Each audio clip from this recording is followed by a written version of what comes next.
Hey everybody, I'm here today to show you and tell you how to measure the diameter of a tree. This will be an easy tutorial, so let's get right into the video. I'm going to be showing you two easy ways to measure the diameter of a tree trunk, just like this. Now this is actually my backyard, and this tree trunk is for a cherry tree that I have in my backyard. It's fairly mature.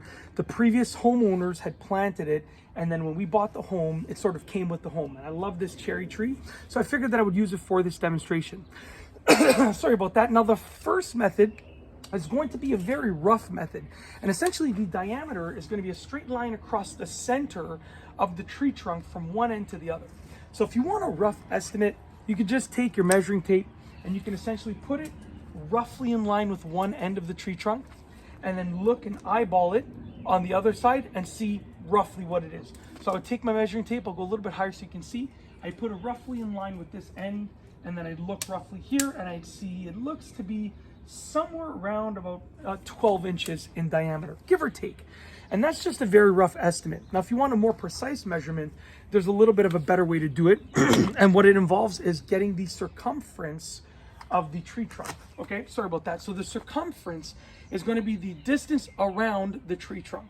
And when you get that distance, you're then going to divide it by pi, which pi is a really long number, but pi simplified is 3.14, okay? As far as I can remember. I mean, you can check it, but as far as I can remember off the top of my mind, the number for pi roughly is 3.14. So what we're gonna do is I'm gonna take, you can use a string for this, but I just have some painter's tape, some masking tape over here. And what I'm gonna do is I'm gonna put it on the tree trunk.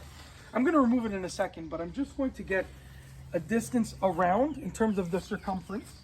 So right now I'm going to just rip it right where the circumference would be, just like that. Okay, so right now that piece of tape is a measurement of the circumference because it's the direct distance around. Then what I can do is I can measure the piece of tape. Okay, so I'm gonna get my measuring tape, I'm gonna place it at the end over here, and I'm going to measure the actual length of the tape. So let's go ahead and let's measure it all the way to the end. Let's try that one more time. I'm trying to make it look smooth, but it's not really working out as intended. Okay, and the distance of the circumference is 39 inches. So I would then take that number of 39 inches and I would divide it by pi, which is 3.14, like I said earlier on in the video.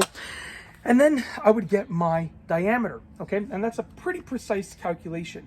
And if you do the math on that, it's probably gonna be, I think, around 12, like I said earlier, but it'll give me a more precise measurement. So I know that, you know, if I do both of them, I know that my more precise measurement will be accurate because it's going to be close to my estimate, which was the first method.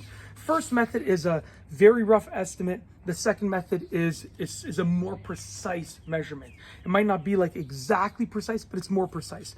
And that's basically it. That is how to measure the diameter of a tree trunk. Like I said, it's my backyard, my beloved cherry tree. And I just wanted to show you and tell you how to measure the diameter of a tree trunk, any tree. You can do this with a large tree trunk, a small tree trunk, and you don't have to use tape. You can use string. You can use any method for measuring the circumference. And that's basically it in order to get to the diameter. If you like this video, please be sure to give it a thumbs up. Let me know what you think down below as a comment. Of course, be sure to subscribe for more great videos just like this one. And that's all I have for you today. Thanks for watching.